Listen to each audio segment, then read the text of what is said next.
Creating complex 3D geometry has always been challenging, but SOLIDWORKS 2017 introduces powerful new features to help remove the obstacles to driving your innovation. The improved wrap feature now lets you create geometry on any surface, not just circular or conical faces. A company logo like this can be dragged and dropped into place before deciding whether to wrap it as an emboss, deboss, or even just a 3D curve. You can now wrap onto multiple surfaces, giving you the freedom to create exactly what you need without complex workarounds.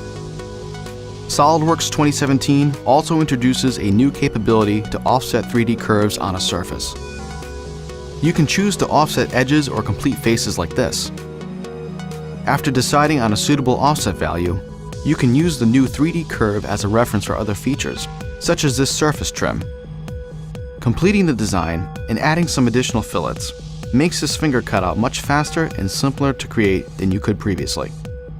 Complex 3D geometry is now much easier to create in SOLIDWORKS 2017, saving time and avoiding complex workarounds.